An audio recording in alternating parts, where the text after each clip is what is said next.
राम राम भाई, सभी को नमस्कार। और शुरू करते हैं आपके आज के इस टॉपिक जिसका नाम है डीएनए। एंड आई होप कि ऑडियो वीडियो सब कुछ यहाँ पर क्लियर होगा।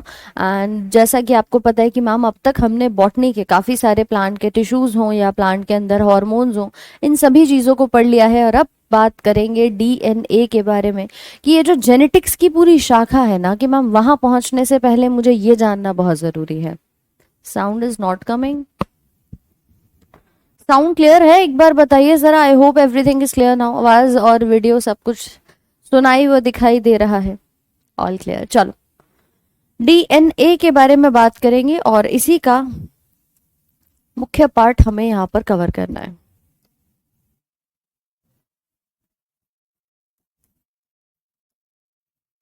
जिसकी फुल फॉर्म है डीऑक्सी राइबो न्यूक्लिक एसिड।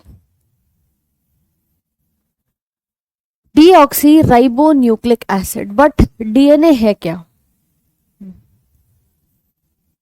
हमने लास्ट सेशन में एक डेफिनेशन लिखी थी न्यूक्लिक एसिड की। एक बार बताओ पहले तो। अब सब ओके? चलो, गुड मॉर्निंग सभी को। न्यूक्लिक एसिड की पिछले क्लास में एक डेफिनेशन लिखी थी कि न्यूक्लिक अम्ल जो होते हैं वो आपके आनुवांशिक सूचनाओं का वहन करते हैं। ठीक है, तो इसी चीज को जरा हम यहाँ पर एक बार लिख लेंगे कि न्यूक्लिक एसिड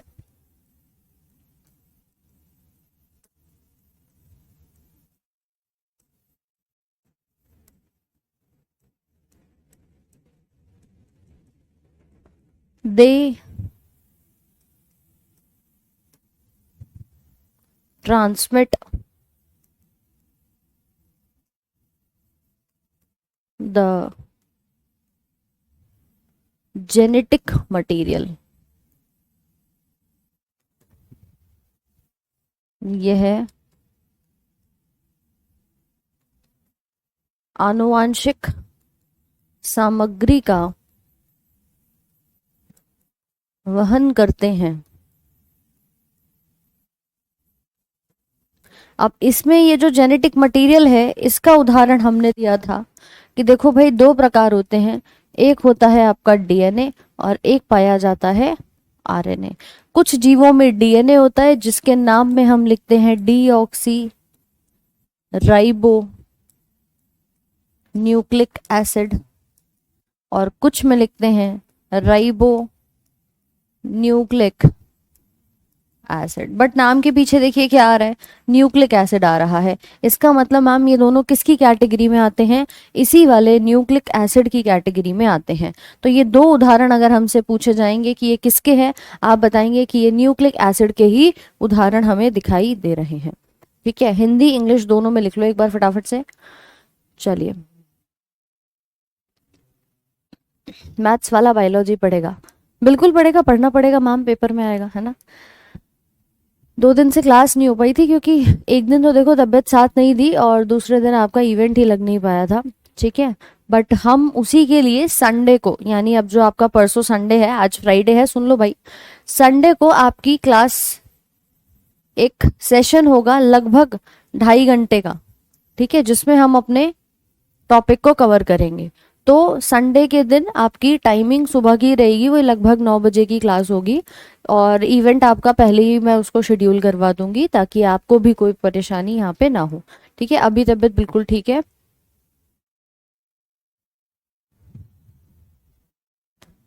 ठीक है भाई, चलो।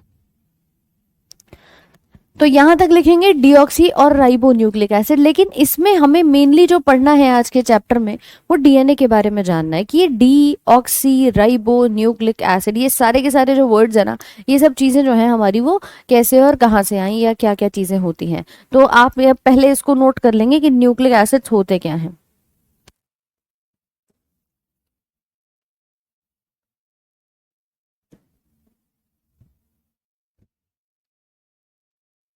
लिख लिया सभी ने?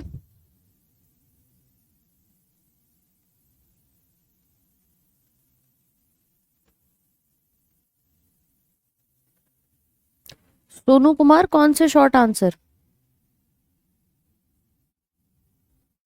संडे को क्लास होगी भाई, बिल्कुल। अब देखो कल नहीं हो पाई, परसों नहीं हो पाई, तो संडे को तो होगी। डाउट क्लास हम कल रखेंगे आपकी, कल सेम टाइम पर सुबह ये आपकी डाउट क्लास जो है वो रहेगी। ऑल राइट, ये तो मैम न्यूक्लिक एसिड में आ गए, मान गए बात को, लेकिन इस डीएनए को देखूंगी तो क्या हमें नजर आता है। अब देखो एक चीज सुनो, हमारे पास ग्लूकोज होता है, ठीक है। ये ग्लूकोज क्या है, एक बेसिक सी इकाई है मैम, जो क्या बनाती है, हमारे बड़े बड़े कार्बोहाइड्रेट्स को बनाती है। यानी कि मैं अगर पूछूं कि भाई तुमने रोटी खाई, तो रोटी खा के शरीर में क्या गया, आपने कहा मैम हमारे शरीर में ग्लूकोज गया। सबसे बेसिक पार्ट तो वही है, ठीक है। तो ग्लूकोज क्या बनाता है, कार्बोहाइड्रेट बनाता है। ऐसे ही मैं अगर आपसे बात करूं कि बहुत सारे अमीनो एसिड्स होते हैं, ये क्या मिलकर के बनाते हैं, प्रोटीन को बनाते हैं। क्यों भाई, होता है कि नहीं होता। यानी कि मैं कह सकती हूँ कि एक एकलक इकाई है, कि एक सिंगल मोनोमर यूनिट है जो मिलकर के प्रोटीन का निर्माण कर रही है। बोलो हाँ कि ना, एक थम्स अप का साइन भेजते जाना, ठीक है। क्योंकि हम बिल्कुल बेसिक से यहाँ पर पढ़ेंगे कि तुमने अब तक मैथ्स वाला, कॉमर्स वाला, आर्ट्स वाला, कहीं से भी हो मैम, बायोलॉजी तो पढ़ा कर रहेंगे, ठीक है। तो इसको अगर मैं कहूँ कि ग्लूकोज सबसे सरल है तो ये कार्ब्स बनाएगी, अमीनो एसिड सरल हैं तो ये प्रोटीन बनाएंगे। ऐसे ही मेरे पास अगर मैं दो मॉलिक्यूल ले लूं फैटी एसिड के और साथ में ग्लिसरॉल ले लिया जाए, तो ये मिलकर के क्या बनाते हैं, कमेंट सेक्शन में बता दो जल्दी से। क्यों भी, ये मिलकर के क्या बनाते हैं, तो आप बताओगे मैम ये दो इकाइयां मिलकर के फैट बनाती हैं, वसा बनाती हैं, ठीक है। ये वसा का निर्माण करती हैं। तो मतलब कहीं ना कहीं मुझे ये नजर आ रहा है कि ये चीजें मेरे पास मोनोमर है, सिंगल इकाई है, ये सिंगल इकाई मिलकर के एक बहुत लंबी लंबी चेन बनाकर तैयार कर देती है, ठीक है। इसी प्रकार से आपके शरीर के अंदर कुछ ऐसे भी भाग होते हैं जो हमारे डीएनए को बनाते हैं। अब डीएनए को बनाने वाली कौन सी कड़ी होगी, उसको हम नाम देते हैं न्यूक्लियोटाइड। क्या नाम देते हैं भाई, न्यूक्लियोटाइड्स। जिस प्रकार से ये बाकी के सारे अलग अलग पदार्थों को बना रहे हैं, ऐसे ही हमारे न्यूक्लियोटाइड्स होते हैं जो डीएनए को बनाते हैं। आप बोलोगे मैम न्यूक्लियोटाइड क्या है, ठीक है, न्यूक्लियोटाइड क्या है। चलो प्रिंस कुमार सब बनेगा, पहले पढ़ लो, सारी चीजें कराऊंगी तुम्हें ना, अभी तो बहुत कुछ बाकी है मैम, अभी तो शुरुआत हुई है। तो न्यूक्लियोटाइड क्या होते हैं, इसी को हमें चैप्टर में जानना है। यानी कि अगर मैं एक लाइन यहां पर नोट कर दूं कि monomer of DNA is nucleotide. Nucleotide क्या है, एक एकलक इकाई है, डीएनए की एकल व छोटी इकाई किसे कहा जाएगा, न्यूक्लियोटाइड को कहा जाएगा। अब नाम ध्यान रखना, न्यूक्लियोटाइड, इसी को लिखेंगे कि क्या चीज यहां पर मौजूद होती है।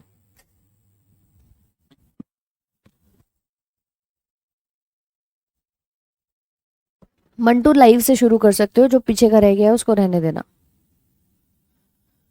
तो डीएनए की जो एकल या छोटी इकाई है उसको न्यूक्लियोटाइड कहा जाता है। अब सुनो कि मैम न्यूक्लियोटाइड है क्या, अब हमारा ये जो चैप्टर है ना उसमें हमें इसको समझना है पहले, ठीक है मैडम। अभी इसको हम यहाँ पर क्या कर लेंगे, नोट कर लेंगे। देखिए जरा समझिए, उसके बाद लिखते चलना कि मैम मेरे पास आपने बोला कि D oxy ribose nucleic acid है। अभी इसमें नाम क्या आ रहा है, डीऑक्सीराइबोज और न्यूक्लिक एसिड मिलकर के क्या बना दिया, डीएनए। ये डीएनए किससे बना है, न्यूक्लियोटाइड से। मगर इस न्यूक्लियोटाइड में है क्या, तो देखो ये वो एक इकाई होती है जिसके अंदर बहुत सारे छोटे छोटे भाग होते हैं, जिसके अंदर मौजूद होता है नंबर पहला एक नाइट्रोजन का बेस। क्या होता है, एक नाइट्रोजन का बेस, जिसको हम एक आधार कहते हैं, या हम कहेंगे नाइट्रोजन का क्षार। इसके अलावा नंबर दूसरा यहां पाई जाती है शर्करा। क्या है, एक प्रकार की शुगर होती है। तीसरी चीज जो यहां मौजूद होती है वो होती है फॉस्फेट। तो कभी भी आपसे डीएनए पूछा जाए ना, आप बताइएगा ये इन 3 चीजों से मिलकर के बना हुआ है, किस किस से बना हुआ है? एक शुगर से, एक फॉस्फेट से, और तीसरा हमारे नाइट्रोजन के बेस से। ये सब चीजें हमने बताई थी। बिल्कुल भाई, कोई पहली क्लास में नहीं आया हो तो इसीलिए एक बार वापस से हमने इसको दोबारा आपको बता दिया है।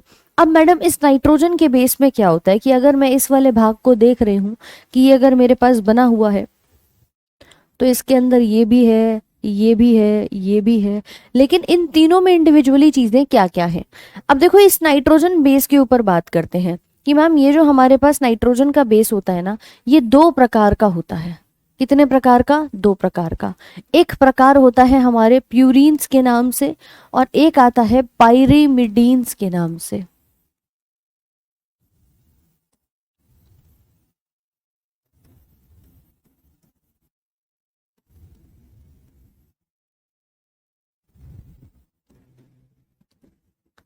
ठीक है, अब इस प्यूरीन और पाइरिमिडीन में क्या आता है इसको नोट कर लेंगे कि प्यूरीन की कैटेगरी में एक नाम आता है जिसको हम एडेनिन कहते हैं।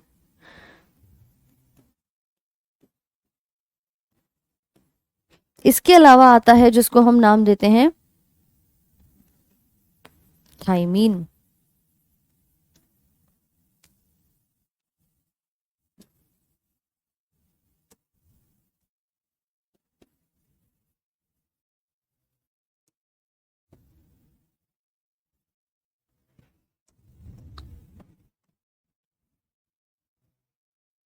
ठीक है भाई,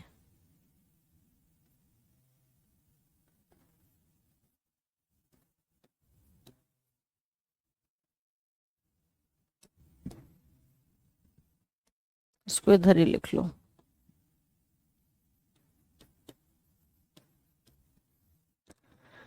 यहां बात करेंगे तो हमारे पास आता है साइटोजीन,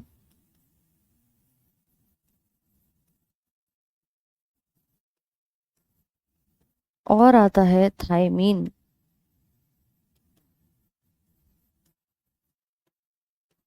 ये 4 नाम होते हैं जो कि हमारे डीएनए के अंदर काम करते हैं, AGCT, एडेनिन और ग्वानिन, साइटोसिन और थाइमीन। यानी कुल मिला के मैं डीएनए के स्ट्रक्चर की जब भी बात करूंगी तो इसके अंदर क्या आएगा? नाइट्रोजन का बेस आएगा। उसमें एक कैटेगरी हमारी किसकी बनेगी? प्यूरिन्स की बनेगी। दूसरी कैटेगरी बनेगी मैम पाइरिमिडीन्स की। ठीक है, ये पाइरिमिडीन की, इनके अंदर भी हम कुछ कैटेगरीज को देखेंगे, साइटोजीन, थाइमीन, एडेनिन और ग्वानिन। इसको अगर सिंबल से आपको डिनोट करना हो तो एडेनिन को ए लेटर बताते हैं, ग्वानिन को जी के लेटर से बताते हैं, साइटोजीन को सी से बताते हैं, और थाइमीन को टी से यहाँ पर रिप्रेजेंट करते हैं। तो कुल मिलाकर के कुछ इस प्रकार से हमारे 4 क्या पाए जाते हैं? आपके डीएनए के नाइट्रोजन बेस पाए जाते हैं। फिर आती है कहानी की मैम शुगर भी तो है, आपने शुगर लिखा है। शुगर कौन सी होती है? हमारे पास शुगर बहुत सारी होती है, किसी में 4 कार्बन है, किसी में 5 है, किसी में 6 है। यहाँ पर क्या है मैम? यहाँ पर हमारे लगभग 5 कार्बन की एक डीऑक्सी राइबोज शुगर पाई जाती है। जो नाम देख रहे हो ना डीऑक्सी राइबोज, ये शुगर का ही नाम है। तो शुगर कौन सी है? आप यहाँ पर बता सकते हो डीऑक्सी राइबोज नाम की शर्करा उपस्थित होती है। साथ में हमारे फॉस्फेट का एक समूह यहाँ पर लगा हुआ होता है। पर इन तीनों चीजों को अरेंज करते हैं। कैसे अरेंज करते हैं कि मैम मैंने ना, देखो अभी लिख लेना, मैं पूरा टाइम तुम्हें लिखने के लिए दूंगी, लेकिन पहले बना लो, जरा चीजों को समझ लो कि मैम हमने ना डीएनए का कुछ इस प्रकार से एक स्ट्रक्चर देखा है। एक स्ट्रक्चर जो हमने डीएनए के बारे में सुना है कि भाई कुछ ऐसा सा डीएनए हमारे पास होता है। देखा है कि नहीं? कि भाई बताओ फटाफट से, देखा है कि नहीं, या सुना है कि नहीं कि मैम कुछ ऐसा ही डीएनए होता है जो कि डबल हेलिक्स में होता है। आपने डीएनए में राइबोज शुगर बता दी, आपने इसके अंदर यहाँ पे नाइट्रोजन के बेस बता दिया, अरेंज कैसे? ठीक है, तो अरेंज होते हैं यहाँ पर इस स्ट्रक्चर के अंदर, इस स्ट्रक्चर के अंदर। ठीक है, जिसके अंदर हमारा sugar phosphate, sugar phosphate, sugar phosphate, sugar और फॉस्फेट जो है वो पीछे की तरफ एक बैकबोन बना करके चलते हैं। ये पूरी शुगर और फॉस्फेट की दिखाई देती है, और बीच में जो हमारे नाइट्रोजन के बेसेस होते हैं वो यहाँ पर जुड़े हुए होते हैं, जो इन दोनों अलग अलग धागों को, इन दोनों स्ट्रैंड्स को जोड़ करके रखते हैं। ठीक है, तो इसी चीज को हमें समझना है कि कुछ प्यूरीन्स होते हैं और कुछ पायरिमिडीन्स होते हैं। आपने कहा मैडम प्यूरीन क्या होता है, मुझे समझ में नहीं आ रहा। देखो कुछ इस प्रकार के ऐसे कंपाउंड जिनके अंदर नाइट्रोजन लगा हुआ होता है, मतलब इसी को हम इसीलिए कह रहे हैं नाइट्रोजन के बेस के नाम से। जरा डायग्राम को देखो ध्यान से। नहीं, जो घर में हम शुगर यूज करते हैं ये वो वाली शुगर नहीं है, समझ लो। मैं तुम्हें एक एक चीज अभी दोबारा से समझाऊंगी, है ना। ये प्यूरीन्स जो दिख रहे हैं ऊपर की तरफ, एडेनिन और ग्वानिन, ये दो नाम दिखाई दे रहे हैं, इनके अंदर डबल चेन नजर आ रही है कि मैम एक चेन ये रही और एक चेन ये रही। कुल मिला के अगर आपसे बात करी जाए कि भाई मेरे इसमें कितनी चेन है, तो देखो एक और एक दो। प्यूरीन्स के अंदर कितनी होंगी, एक और एक दो। ये स्ट्रक्चर हमारा ग्वानिन का है, ये स्ट्रक्चर एडेनिन का है। तो इसमें दो रिंग वाले कंपाउंड होते हैं, कुछ ऐसे कंपाउंड जिसके अंदर एक और एक दो दो रिंग्स पाई जाती है। पायरिमिडीन्स के अंदर केवल एक ही रिंग आपको नजर आती है, जैसे यहाँ देखेंगे, यहाँ देखेंगे, यहाँ देखेंगे। इसमें आते हैं साइटोसिन, थाइमीन और यूरेसिल के नाम से। ठीक है,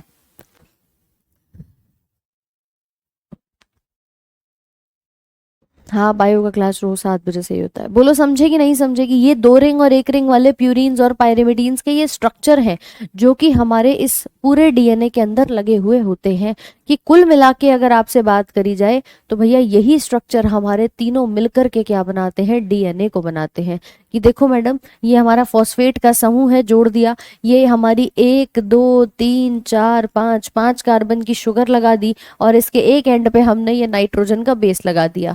दो वाला लगाया है, इसका मतलब प्यूरीन में से कोई हो सकता है, एक वाला लगाते तो आपका पायरिमिडीन में से कोई हो सकता है। यानी यही मुख्य तीन चीजें मिलकर के क्या बना रही हैं, न्यूक्लियोटाइड बना रही हैं। पहले समझ लो फिर लिख लेना।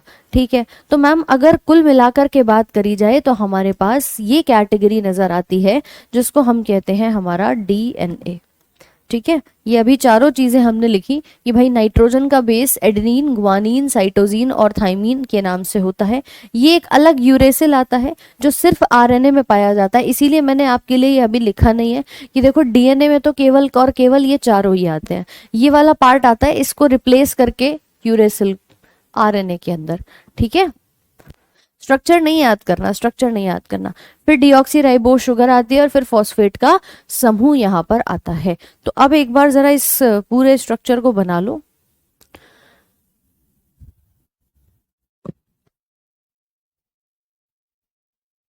सावित्री, जहां जरूरत होगी देखो वहां बच्चे हैंड रिटन भी बनवाएंगे आपको।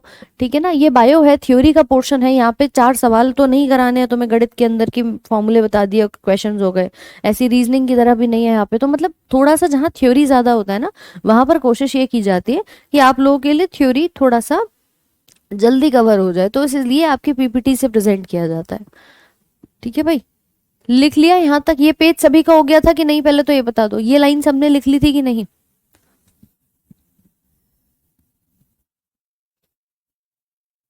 जल्दी जल्दी से बताओ। दो रिंग दोनों में है, दोनों प्यूरीन्स में है। सौम्या देखो, मैंने कहा कि हमारे पास डीएनए है। ठीक है, डीएनए किससे मिलकर के बना है? कि मैम डीएनए एक प्रकार का हमारा जेनेटिक मटेरियल है। जेनेटिक मटेरियल का मतलब क्या होता है? कि ये आनुवांशिक पदार्थ, आनुवांशिक सामग्री का वहन कर रहा है। इसी के साथ इसके दो उदाहरण हैं कि मैम डीएनए और आरएनए। हम देखते हैं कि माता पिता से हमारे अंदर जो भी गुण आते हैं वो किस रूप में आते हैं? डीएनए के रूप में आते हैं। ठीक है, मतलब डीएनए ही है जो कैरी कर रहा है उन सभी गुणों को, उन सभी जीन्स को। इसी के अंदर हम देखा कि डीएनए जो है वो एक छोटी इकाई न्यूक्लियोटाइड से बना हुआ है। करेक्ट। न्यूक्लियोटाइड की जब हमने बात करी कि क्या है न्यूक्लियोटाइड, तो ये तीन चीजों से मिलकर बना है। एक नाइट्रोजन का बेस, एक शुगर और एक फॉस्फेट। इन तीनों चीजों से मिला करके मैं अपने डीएनए को न्यूक्लियोटाइड के रूप में बना सकती हूँ। उसी को हम मोनोमर कहते हैं। कि अगर पूछा जाए ना कि इसका छोटा भाग क्या है, तो ये मोनोमर के रूप में ही कहा जाएगा। मोनोमर के रूप में ही कहा जाता है। जैसे हम कहते हैं कि एक ग्लूकोज दूसरी ग्लूकोज से मिल जाए तो आपका एक माल्टोज बना लेती है, तो ग्लूकोज वहां पर एक मोनोसेकेराइड है, या मैं कहूंगी कि एक मोनोमर है। ऐसे न्यूक्लियोटाइड एक अकेला है। ऐसे बहुत सारे जब न्यूक्लियोटाइड्स जुड़ जाते हैं ना, तो हम उसको नाम देते हैं डीएनए। मतलब मोनो, इसकी न्यूक्लियोटाइड्स की एक लंबी चेन को डीएनए की डेफिनेशन दी जाती है, कहा जाता है। ठीक है भाई, तो इसको लिखेंगे जरा। ये नाइट्रोजन बेस में दो प्रकार, एक प्यूरीन्स और पायरिमिडीन्स, ये 2 रिंग वाले होते हैं और ये 1 रिंग वाले होते हैं। इसके अंदर 2 नाम आते हैं और इसके अंदर भी आपके 2 नाम यहाँ पर आते हैं। तुम कहोगे मैडम इतने बड़े बड़े नाम है कैसे याद करूंगा? याद करने के लिए एक छोटी सी ट्रिक याद करना कि देखो प्यूरीन्स और पायरिमिडीन्स, प्यूरीन्स में AgCt बजाते थे, है ना। एक ट्रिक याद रह सकती है कि नहीं मैम? ये तो तुरंत याद होगी। Ag, इधर देखो भाई, जी क्या बजा रहे हैं? सीटी बजा रहे हैं। तो मैडम याद होगा कि प्यूरीन्स में एजी आते हैं जो कि पायरिमिडीन की सीटी बजाना शुरू कर देते हैं। So this is AgCt। Alright, तो इसी को न्यूक्लियोटाइड कहते हैं कि एक ऐसी कड़ी, एक ऐसी इकाई जो इन तीनों चीजों से मिलकर के बनती है और आपके DNA का निर्माण कराती है। बोलो समझ में आया कि नहीं आया? RPF का हो जाएगा, अरे सबका हो जाएगा।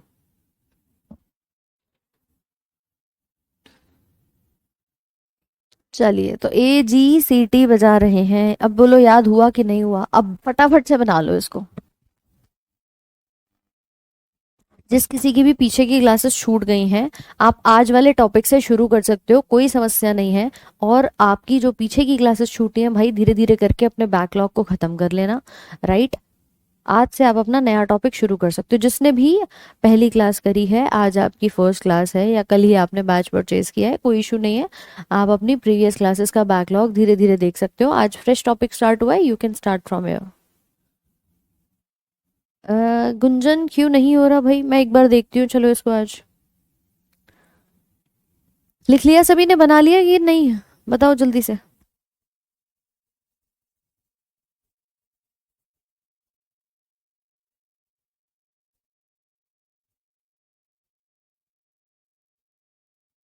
अब देखो कितनी जल्दी समझ आया, जैसी एजी ने सीटी बजाई तो, है ना। बाकी तो मैडम हमें याद नहीं होता, ये याद हो जाता है तुरंत। अब नहीं भूलेंगे कि ए और जी कहाँ आते हैं? प्यूरीन्स में आते हैं, पहली वाली कैटेगरी में आते हैं। ये पायरिमिडीन्स की सीटी बजा देते हैं, तो एजी ने पायरिमिडीन्स की सीटी बजा दी। डीएनए में सिर्फ ये 4 नाइट्रोजन के बेसिस ही पाए जाते हैं, लेकिन जब हम आरएनए में आते हैं ना, तो आरएनए में एक रिप्लेसमेंट हो जाता है। क्या रिप्लेसमेंट होता है? कि मैम डीएनए सब कुछ सेम रहेगा, ठीक है, केवल AgCt। और आरएनए में ये बना लेना चाहो तो, आरएनए में AgC, लेकिन इस टी की जगह पर, इस टी की जगह पर क्या आ जाता है? यूरेसिल आ जाता है, यानी यू आ जाता है। तो ये वाला केवल और केवल कहाँ पाया जाएगा? आरएनए में पाया जाएगा। चाहो तो लिख लेना ओनली इन आरएनए। बट क्योंकि ये आ रहा है आरएनए में, तो इसकी भी तो कोई कैटेगरी होगी ना मैम, कहीं तो ये आता होगा।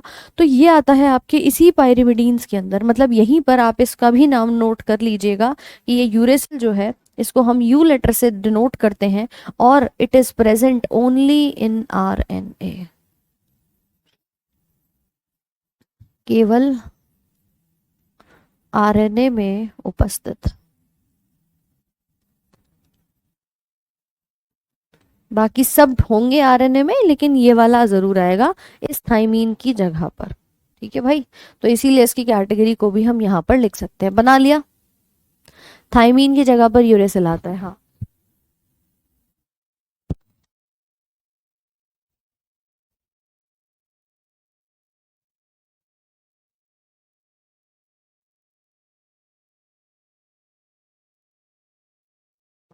चलो, सौरभ सेन नहीं, तो ये भी लिख सकते हो और इसको भी बना लेना कि थाइमीन की जगह पर यूरेसिल आता है। ये नीचे बना होगा तो आपको चीजें याद भी रहेंगी कि अच्छा किसकी जगह पर क्या आ रहा था।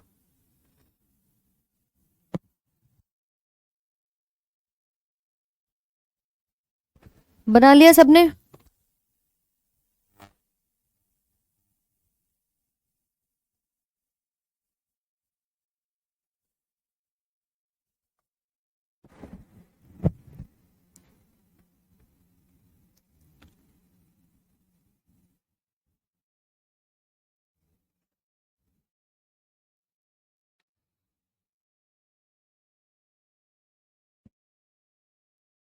अभिषेक, आपका बैच कौन सा है? Thymine is only present in DNA. जी हाँ, थाइमीन जो है वो केवल डीएनए में पाया जाता है। मतलब डीएनए में ये चारों होते हैं और आरएनए में इन तीनों के साथ इसकी जगह पर ये आ जाता है। बस इतना सा पार्ट याद रखना है, ठीक है। चलो अब देखो एक और कॉन्सेप्ट समझते हैं कि मैम हमारे पास जब हम पूरे स्ट्रक्चर को बनाते हैं ना, तो बॉन्डिंग होती है, किसकी? पेयरिंग होती है एडेनिन की, ये आपके प्यूरिन्स की पैरिमिडीन से। ये दोनों आपस में एक बॉन्डिंग बनाते हैं। आपने कहा मैडम कैसे बनाएंगे, तो देखेंगे जरा कि हमारे पास कुछ प्यूरिन्स हैं और कुछ क्या है, पायरिमिडीन्स हैं। यूजुअली इन दोनों के बीच में क्या होती है, कॉम्प्लीमेंट्री पेयरिंग होती है। मतलब इसकी कैटेगरी में एजी आता है और इसकी कैटेगरी में सी और टी आता है। ठीक है, तो इनकी पेयरिंग होती है पेयरिंग ऑफ नाइट्रोजन बेसिस। अभी पेयरिंग में होता क्या है कि मैम हमेशा ध्यान रखना, एक प्यूरीन एक पायरिमिडीन के साथ बंधन बनाता है। तो हम जब पेयरिंग देखते हैं तो ये एडेनिन हमेशा थाइमीन के साथ डबल बॉन्ड में रहता है, डबल यानी हाइड्रोजन का बॉन्ड होगा ये। और यहीं पर आपका ये जो साइटोजीन है ये ग्वानीन के साथ ट्रिपल बॉन्ड में रहता है, यानी कि ए डबल बॉन्ड टी और सी ट्रिपल बॉन्ड जी। ये स्ट्रक्चर हमेशा आपके देखे जाते हैं। ये डबल बॉन्ड जो लग रहे हैं, ट्रिपल बॉन्ड जो लग रहा है, ये हाइड्रोजन के बंधन कहे जाएंगे। किसके हैं ये? हाइड्रोजन के बॉन्ड्स कहे जाते हैं।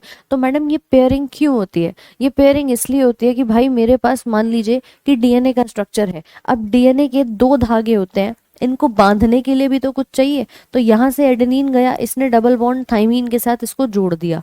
ऐसे ही साइटोजीन ने गया ग्वानीन के साथ, ए डबल बॉन्ड टी और सी ट्रिपल बॉन्ड जी। बार बार सेम चीज आपकी रिपीट होती रहती है। मतलब continuously alternative pairing, complementary pairing जिसे हम कहते हैं, ये हमारे डीएनए में दिखती है। आपने कहा मैडम ये स्ट्रक्चर जो है वो कुछ इस प्रकार से आपका बन जाएगा और इसी में पीछे की तरफ क्या लग जाएंगे, शुगर फॉस्फेट के बॉन्ड लग जाएंगे। भाई इतनी कहानी सबको समझ में आई कि नहीं आई कि ये वाला स्ट्रक्चर पाया जाता है? ठीक है कि मैम इसके अंदर ये तीन चीजें उपस्थित होती हैं। अब इन तीनों को व्यवस्थित भी तो करोगे, किसी डायग्राम में भी तो लगाओगे कि कैसे डीएनए बना, ये भी तो समझ में आना चाहिए कि नहीं आना चाहिए। तो मैम उसी के लिए हमने ये वाला डायग्राम देखा कि इसमें देखो पीछे की तरफ तो ये शुगर और फॉस्फेट लगा हुआ है, लेकिन ए डबल बॉन्ड टी और सी ट्रिपल बॉन्ड जी। एक प्यूरीन की एक पायरिमिडीन के साथ मैंने क्या करा दी, पेयरिंग यहाँ पे करा दी, इनका बंधन जो है वो बना दिया। पूरे के पूरे स्ट्रक्चर में ऑल्टरनेटिव आपको यही चीजें जो है वो दिखाई देती हैं, पहले सी की फिर ए की, पहले सी की फिर ए की। बोलिए बात क्लियर हो रही है कि नहीं? सतीश कुमार वर्मा क्या हुआ?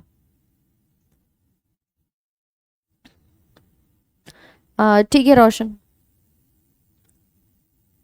सबको समझ आया कि नहीं आया कि ये मैंने क्या हुआ कैसे हुआ? और इसी के लिए एक सिंपल सा अगर आपसे डायग्राम भी बोला जाए कि देखो भाई ये कहानी कुछ ऐसे थी कि डीएनए हमारा डबल स्ट्रैंड में रहता है और यही स्ट्रैंड आगे जा करके क्या कर लेता है, ये पेयरिंग कर लेता है। मतलब ये कुछ ऐसा सा स्ट्रक्चर हमारा यहाँ पे बना लेता है। ठीक है, तो पहले से जो चलता आ रहा था वो यही तो चलता आ रहा था, A double bond T C triple bond G, फिर A double bond T C triple bond G, और पीछे की तरफ से sugar phosphate sugar phosphate sugar phosphate, ऐसे यहाँ पर शुगर फॉस्फेट, यही कंटिन्यूस आपके इस वाले फॉर्म में आ जाते हैं। तब आपका ये डीएनए का कंप्लीट स्ट्रक्चर बनके तैयार हो जाता है। कि मैम इससे ज्यादा सरल क्या ही होगा? होगा कि नहीं होगा? बल जल्दी से बताओ एक बार। तो ये डीएनए बन गया, डीएनए की तीनों चीजें मिलकर के स्ट्रक्चर को यहाँ पर बना देंगी। इसी स्ट्रक्चर को हम डीएनए का स्ट्रक्चर यहाँ पर कहते हैं। अब देखो मैं तुम्हें एक एक चीज जरा यहाँ पे शो कर देती हूँ। कुछ इस प्रकार से हमारा ये डीएनए बंधा होता है। बीच में पेयरिंग किसकी हो रही है? नाइट्रोजन के बेसिस की। और साइड में जो लगे हुए हैं वो हमारे शुगर और फॉस्फेट के बंधन लगे होते हैं। ये कंप्लीट आपके एक डीएनए का स्ट्रक्चर होता है। कुछ इस प्रकार से आप इसको देख सकते हो। क्लियर हो रहा है सबको कि नहीं? बताओ भाई फटाफट से। ये जो आप देख पा रहे हो कि मैम पीछे की तरफ क्या है, यहाँ शुगर फॉस्फेट है, यहाँ है, यहाँ है, बीच में हमारी पेयरिंग हो रही है। सबको समझ में हुआ, आया कि नहीं आया?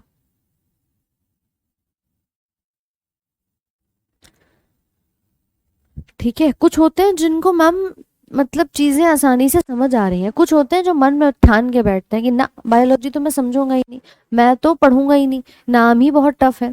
ठीक है, चलो पिछली वाली क्लास का पीडीएफ अपलोड हो जाएगा, कोई बात नहीं। तो आराम से एक एक चीज को बारीकी से समझ करके चल रहे हैं मैम, इससे ज्यादा सिंपल तो देखो क्या ही होगा। तो चलिए इसी बात पर एक बार नोट कर लीजिए कि डीएनए क्या है। डीएनए को कहा जाता है it is a polymer of nucleotides, यानी कि न्यूक्लियोटाइड्स के बहुत सारी चेन जब आपस में जुड़ जाती हैं। मैंने कहा देखो कि मैडम ये हमारे पास क्या है, एक न्यूक्लियोटाइड है। भाई सिंपल सी कहानी, इन तीनों चीजों को मिला करके मैंने कहा एक न्यूक्लियोटाइड बन रहा है। ऐसे ही बहुत सारी चेन्स अगर मैं जोड़ दूं तो क्या बन जाएगा, क्या बन जाएगा मैम, डीएनए बन जाएगा। यही तो लंबी चेन हमें बनानी है। ठीक है, एक सिंपल भाषा में अगर कहा जाए कि मैम हमारे पास एक न्यूक्लियोटाइड है, एक और न्यूक्लियोटाइड जोड़ देते हैं, फिर इसमें एक और, मतलब अप टू पता नहीं हम कितने यहाँ पर जोड़ रहे हैं, तब हम जाकर के क्या कहेंगे, आपका एक डीएनए कहेंगे। इसी लंबी चेन को हम, कितनी भी लंबी हो सकती है, तो मैं इस पूरी ये जो चेन मैंने यहाँ पर बनाई है, मैं इसी चेन को पॉली न्यूक्लियोटाइड नहीं कह सकती। पॉली मतलब बहुलक, कि भाई न्यूक्लियोटाइड्स का बहुलक बन रहा है, राइट। तो इसी चीज को हम डीएनए लिख देते हैं। और डीएनए, भाई डीएनए लिख दो या पॉली न्यूक्लियोटाइड लिख दो, ये एक लंबी चेन ही तो है ना। और इसी के बाद न्यूक्लियोटाइड किससे बना था, ये आपको पता ही है कि मैम एक नाइट्रोजन का बेस था, एक शुगर थी, एक फॉस्फेट थी। हर एक न्यूक्लियोटाइड में कुछ ऐसा ही सिस्टम दिखाई देता है। 10वीं के बाद बायोलॉजी आज पढ़ रहा हूँ। अच्छा ठीक है, तो ये कहलाता है एक डीएनए, जो डीएनए हमारे सेल के न्यूक्लियस में पाया जाता है। आपने कहा मैडम कहाँ होगा, तो देखो ये हमारे कोशिका है, पूरे शरीर की सबसे छोटी इकाई सेल है। सेल के बीचों बीच में एक न्यूक्लियस है, उस न्यूक्लियस के अंदर ये ऐसा स्ट्रक्चर है, उसी के अंदर आपका ये स्ट्रक्चर मौजूद होता है। साथ में ऐसा नहीं है न्यूक्लियस में ही होगा, माइटोकॉन्ड्रिया में भी होता है, सूत्रकणिकाएं जिन्हें कहते हैं, या लवक या प्लास्टिड में भी होता है। होता तो मैम 3 जगह है, लेकिन हम जो ये वाला स्ट्रक्चर देख रहे हैं ना, डबल हेलिक्स, ये हमारे न्यूक्लियस केंद्रक के अंदर पाया जाता है। ठीक है, तो डीएनए न्यूक्लियस की ही अंदर की तरफ उपस्थित देखा जाएगा। क्लियर? हाँ किरण बिल्कुल। चलो तो बना लेंगे जरा इस डेफिनेशन को फटाफट से। इसे न्यूक्लियोटाइड्स का पॉलीमर, बायोपॉलीमर या पॉलीन्यूक्लियोटाइड भी कहा जाता है।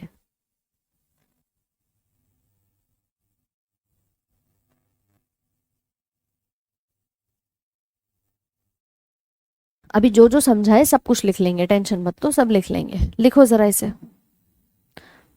ये देखो, इन्हें बायोलॉजी बोरिंग सब्जेक्ट लगता है। अपने शरीर को समझना कि कहाँ से हमारे अंदर कोई भी चीज आई, कैसे गुण आए, इससे ज्यादा इंटरेस्टिंग मुझे कुछ और नहीं लगता है।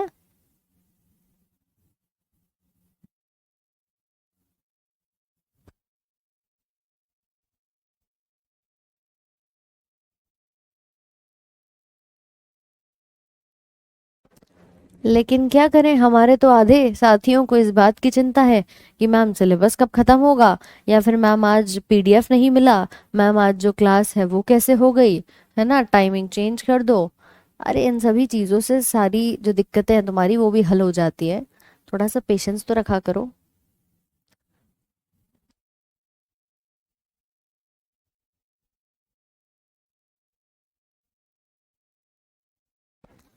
लिख लिया सबने? हाँ भाई, लिखा कि नहीं लिखा? चलो कोई बात नहीं, तुमने 12वीं में बायो पढ़ी हो ना पढ़ी हो, मैंने तुमसे एक ही बात कही थी कि आपने अगर 10वीं के बाद से बायो नहीं पढ़ी है तो सारी समाधान आपके करा दिए जाएंगे, कोई समस्या की बात नहीं है।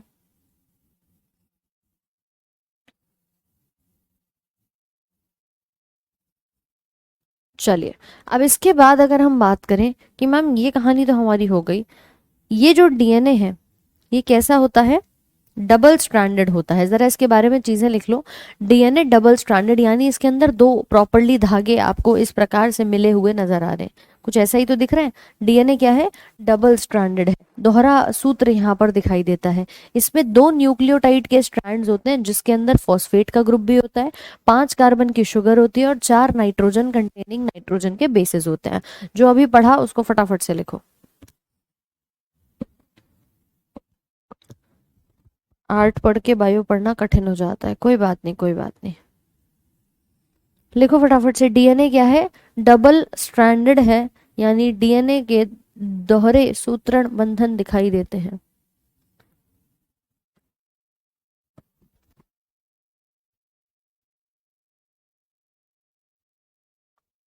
इतना टाइम तुम्हें लिखने के लिए ना कोई टीचर नहीं देता, तो अब मिल रहा है समय तो लिख लीजिए, वरना ये टॉपिक आपके ना ऐसे ही लिखने में चले जाएंगे और ये सिलेबस फिर लेट होता है, फिर आप कहते हो मैडम सिलेबस क्यों नहीं हुआ है ना। तो इसीलिए हमारे प्रयास कोशिश यही है कि आप फटाफट से लिखते भी चलें, आपको भी समय अपना यूटिलाइज होता रहे और आपका सिलेबस भी हो जाए।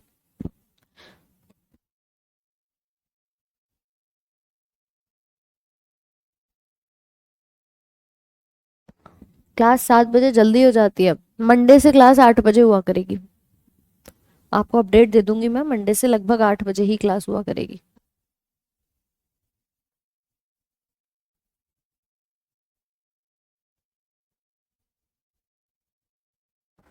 देखो ये कह रहे हैं मैम मोनोमर कहाँ होता है, अरे मोनोमर होता नहीं है, मोनोमर से बनता है ये मोनोमर ही है इन तीनों कड़ियों को जो आप देख रहे हो, जिससे मिलकर के तैयार होता है। ठीक है, उसके बाद लिखेंगे पेयरिंग ऑफ बेसिस, इनके बेसिस में जो पेयरिंग होती है कि ए डबल बॉन्ड टी होता है और सी ट्रिपल बॉन्ड जी आपको दिखाई देता है। ये कोवेलेंट बॉन्ड्स होते हैं, मतलब सह संयोजक बंधन होते हैं जो शेयरिंग से बनते हैं यहाँ पे। ठीक है, और इन्हीं को हम हाइड्रोजन के बॉन्ड यहाँ पर कहते हैं। राइट, लिखिए जरा। तो ये पेयरिंग हो जाती है ए डबल बॉन्ड टी और सी ट्रिपल बॉन्ड जी। डीएनए को सेल्फ रेप्लिकेटिंग कहते हैं, मतलब ये अपनी कॉपी खुद बनाता है। जब भी डीएनए की हम बात करेंगे, डीएनए अपनी बहुत सारी कॉपीज तैयार कर लेता है, इसीलिए इसको सेल्फ रेप्लिकेटिंग, अपना रेप्लिका अपने जैसा खुद बना करके तैयार कर देता है। और इसकी पेयरिंग को कॉम्प्लीमेंट्री बेस पेयरिंग कहते हैं, पूरक बेस पेयरिंग। मतलब आपने देखा कि मैम एक एडेनिन एक थाइमीन से पेयर कर रहा है, एक प्यूरिन एक पायरिमिडीन से कर रहा है, इसको कॉम्प्लीमेंट्री कहेंगे, पूरक बेस पेयरिंग कहेंगे, क्योंकि यहाँ पर चीजें क्या हो रही हैं आपकी कॉम्प्लीमेंट्री जुड़ रही हैं। तो ये दोनों भी इसके प्रश्न डायरेक्ट लाइन में पूछ लिए जाते हैं। ठीक है, बायोपॉलिमर मतलब सिंपली हम कह रहे हैं कि एक बायोलॉजिकल फैक्टर आपका ये है, उसका पॉलीमर बन रहा है, तो उसको हम पॉलीन्यूक्लियोटाइड या बायोपॉलिमर के नाम से भी जानते हैं।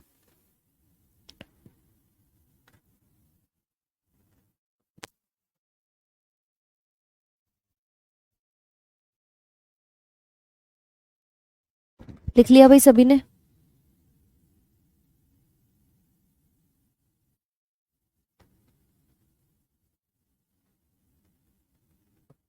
शिखा डेली होगी क्लास 8 बजे, इंग्लिश की वो कैब होती है। अच्छा चलो ठीक है, एक बार और देख लेंगे इसको भी, क्योंकि बेटा उसके अलावा सभी क्लासेस शेड्यूल हैं तो और कोई टाइम आपके लिए है नहीं।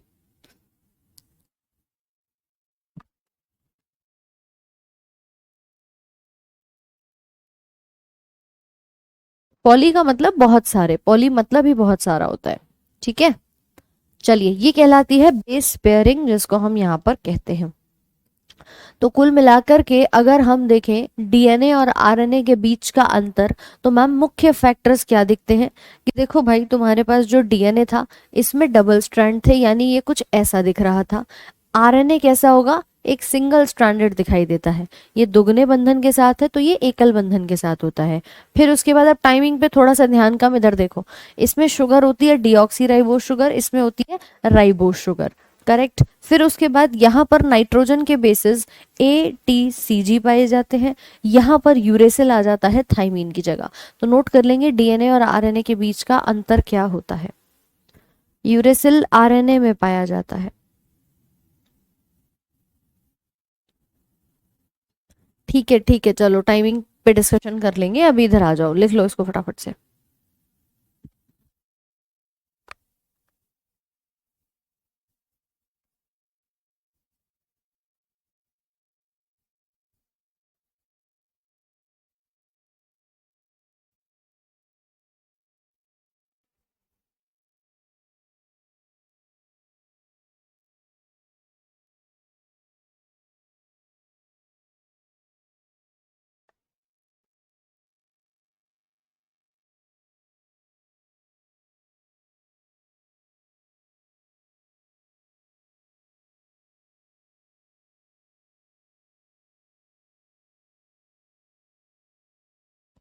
ठीक है 7 बजे ही रहने देंगे, अभी एक बार इसको लिखेंगे जल्दी से।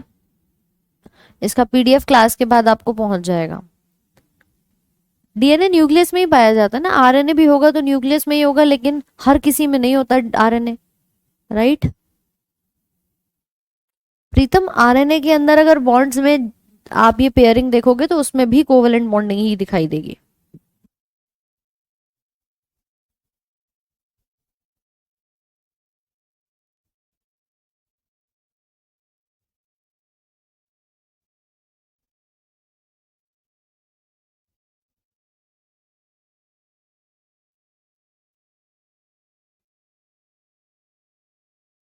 लिख लिया सभी ने?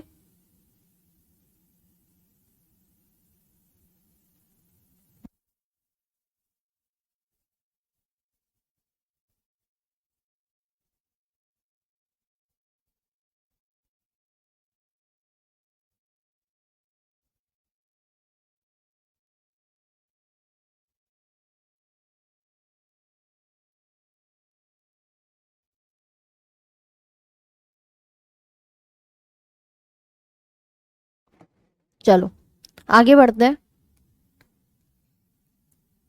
इस डीएनए की शुरुआत कहाँ से हुई, ठीक है, इसके बारे में भी जानेंगे। लेकिन उससे पहले कुछ बंधन के बारे में और पढ़ लेते हैं। कि देखो मैडम, हमने कहानी इसके बारे में तो सुन ली कि नाइट्रोजन बेस शुगर और फॉस्फेट है, ठीक है। मगर ये जब जुड़ते होंगे तब भी तो कुछ ना कुछ होता होगा भाई डीएनए के अंदर। है कि मान लो मेरे पास कुछ नहीं था मैम, मेरे पास एक नाइट्रोजन का बेस आया, एक नाइट्रोजन का बेस आया, ठीक है, आया, तो ये शुगर से जुड़ गया। अभी फॉस्फेट नहीं है, अभी फॉस्फेट नहीं है। जब ये शुगर से जुड़ेगा तो क्या कहलाएगा? उस समय पर इसको मैं न्यूक्लियोटाइड नहीं कहूंगी, क्योंकि न्यूक्लियोटाइड का मतलब तीनों चीजें होती हैं। भाई न्यूक्लियोटाइड का मतलब तीनों चीजें पाई जाती हैं। बट अगर हम बात करें कि मैम नाइट्रोजन के बेस में केवल शुगर जुड़ा है तो भाई इसका नाम होता है अलग, इसको हम कहते हैं न्यूक्लियोसाइड। बोलो बात समझ आ रही है कि नहीं आ रही है? कि मैम अगर मैं इसको यहाँ पर इस प्रकार से देखूंगा कि भैया मेरे पास क्या है, मेरे पास केवल और केवल एक नाइट्रोजन का बेस है, इसको मैंने शुगर से जोड़ दिया, तब इसका नाम बदल जाएगा और आप इसे कहोगे न्यूक्लियोसाइड। कि सिर्फ शुगर है, एस है, तो इसके नाम में भी एस आ रहा है, टाइड नहीं आ रहा, न्यूक्लियोटाइड नहीं है, न्यूक्लियोसाइड है। अच्छा मैडम ठीक है, मान लो मैं यहाँ भी जोड़ दूं, nitrogen base plus sugar plus phosphate कर दूं, तब बनता है न्यूक्लियो।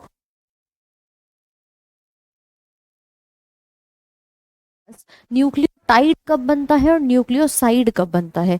कई बार ना पेपर में यही पूछ लिया गया था कि न्यूक्लियोसाइड क्या है। अब बच्चों को पता था कि मैम तीनों ही जुड़े होते हैं तो तीनों ही लगा करके आ गए, लेकिन तीनों नहीं होंगे।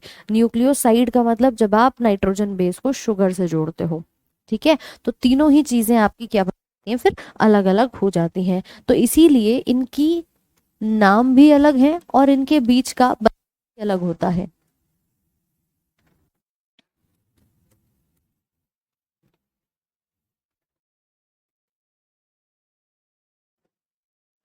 डीएनए कह लूं या इसको मैं न्यूक्लियोटाइड कह लूं, लेकिन सुनो, जब नाइट्रोजन बेस और शुगर आपस में जुड़ते हैं तो एक बंधन लगा होता है जिसको हम नाम देते हैं ग्लाइकोसिडिक बॉन्ड। ये भी प्रश्न आता है कि ये किस बंधन से जुड़े होते हैं, तो नाम देंगे ग्लाइकोसिडिक बंधन। ठीक है, ये पहला बंधन है जो इन दोनों के बीच में बना हुआ है। इतनी बात तो आप समझ गए कि मैम डीएनए में sugar ribose deoxy ribose sugar है 5 कार्बन वाली, ठीक है। साइड और टाइड में डिफरेंस फॉस्फेट का ही है, साइड वाले में फॉस्फेट नहीं है, टाइड वाले में फॉस्फेट उपस्थित है, ठीक है। साउंड नहीं आ रहा है? साउंड आ रहा है कि नहीं आ रहा?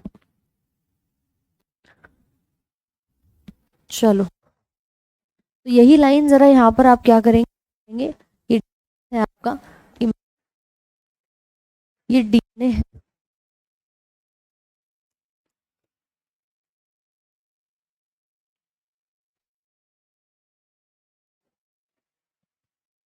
कि भाई तो ये नाइट्रोजन का शुगर जुड़ते हैं तो इस बंधन से जुड़ते हैं।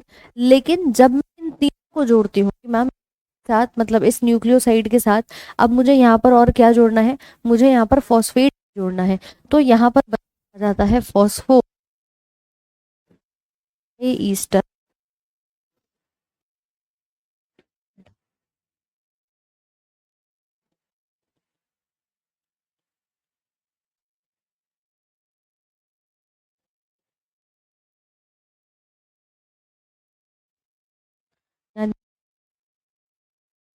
Nitrogen base plus sugar plus कुल मिलाकर के इन तीनों के बीच में, या मैं कह सकती हूँ कि इन दोनों को न्यूक्लियोसाइड का है तो न्यूक्लियोसाइड और फॉस्फेट के बीच में यहाँ पर ये हो जाएगा।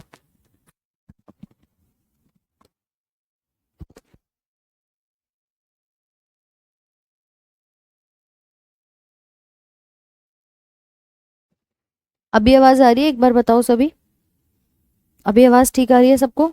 आवाज कट रही है, कुछ समझ नहीं आया। अच्छा, अभी आवाज आई कि नहीं आई, फटाफट से बताओ।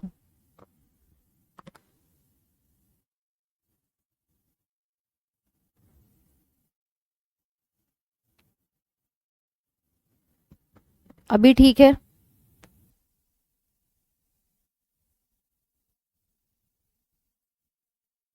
चलो अब ठीक है ना। तो हमने दो तीन पॉइंट्स बताए कि नाइट्रोजन बेस में शुगर जुड़ेगा तो न्यूक्लियोसाइड बनेगा, साइड में शुगर आता है खाली, जब तीनों मिल जाते हैं तो न्यूक्लियोटाइड कहलाता है। उसी न्यूक्लियोटाइड की लंबी लंबी चेन्स को डीएनए कहते हैं। जब नाइट्रोजन बेस में शुगर जुड़ेगा यानी न्यूक्लियोसाइड बनेगा, उस समय पर ये वाला बंधन यहाँ पे काम करता है, जिसको ग्लाइकोसिडिक का बंधन कहते हैं। और जब इन तीनों को जोड़ा जाता है, यानी कि इन दोनों के साथ हम फॉस्फेट भी जोड़ दें, तो कौन सा बॉन्ड काम करेगा? फॉस्फोडाइस्टर बॉन्ड काम करेगा।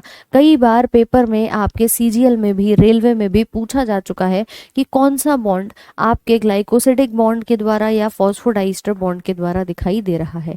ठीक है, तो फॉस्फोडाइस्टर बंधन किसके साथ है? नाइट्रोजन बेस, शुगर, फॉस्फेट, इन तीनों को मिलाने पर हमारा ये बंधन बन जाता है। ठीक है, मतलब शुगर और बेस तो था ही था, इन दोनों में मैं ये भी जोड़ दूंगी तो लो मैडम, ये वाला बंधन हम यहाँ पर मिला देते हैं। और ऐसे ही बहुत सारे बंधन डीएनए को बनाते हैं, तो लिख लेंगे इसको फटाफट से।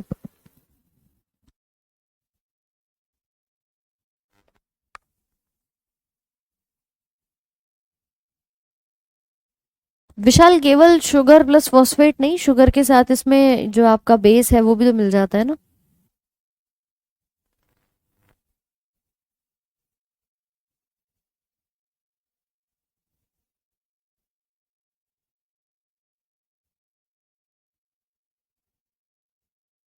बोर्ड की तरफ बोलते हो तो आवाज कट हो जाती है। अभी तो आवाज ठीक आ रही है, जल्दी से बताओ, अभी आवाज ठीक आ रही है कि नहीं?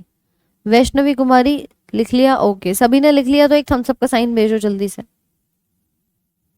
सबने लिख लिया?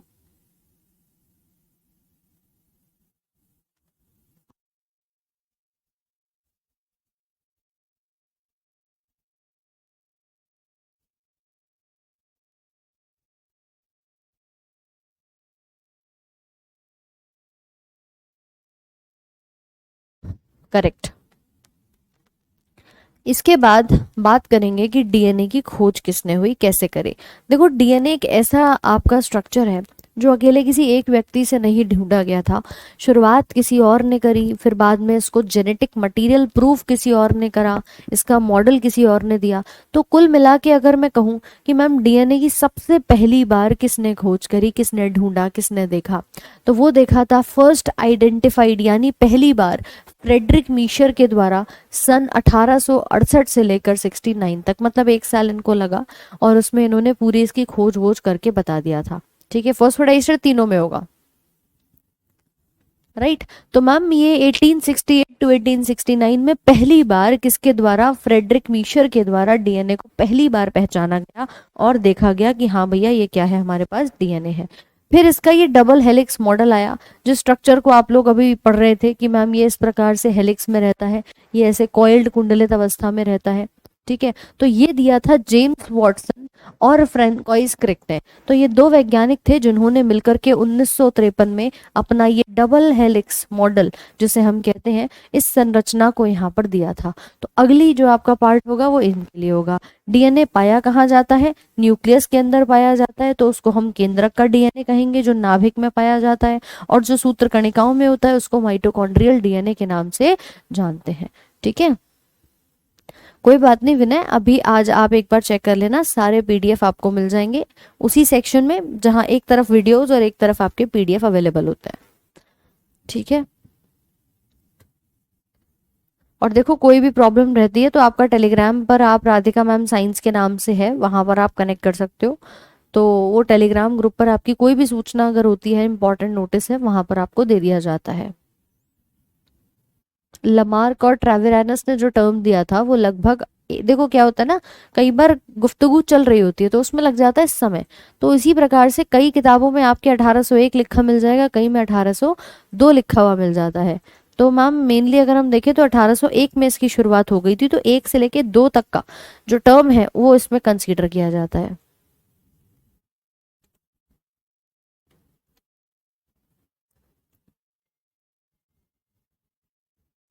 लिख लिया सभी ने? फाइनल देखो 1802 में हुआ था, तो तुम उसको भी यहाँ पर लिख सकते हो कि भाई एक्चुअली में 1802 में जा करके ये आपका कंप्लीट हो गया था, क्योंकि हमें तो अल्टीमेटली एनसीईआरटी को मानना है मैम।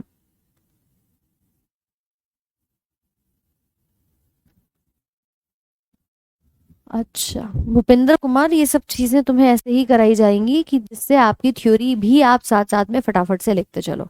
मेरी क्लास की टाइमिंग क्या है, कैसे है, कल आपका डाउट सेशन रख लेंगे, ठीक है? और फर्दर जो भी नोटिफिकेशंस होंगे आपको टेलीग्राम पे अपडेट कर दिया जाएगा।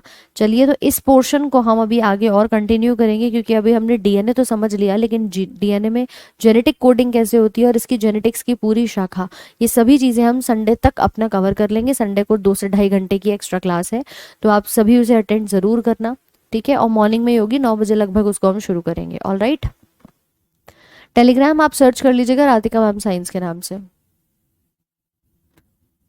चलो, तो आज के सेशन को यहीं तक रखते हैं, इसका पीडीएफ मिल जाएगा, नोट डाउन कर लेना किसी का कुछ रह गया हो। और यार थोड़ी सी टेंशन कम लिया करो, है ना? इतनी टेंशन लोगे तो मैम ये जो सिलेबस हम पढ़ रहे हैं इसको रिवाइज कौन करेगा, कैसे करेंगे? चलिए, तो मिलते हैं आप लोगों से कल सेम टाइम सेम जगह, तब तक के लिए अपना ध्यान रखें। Thank you so much for watching this session.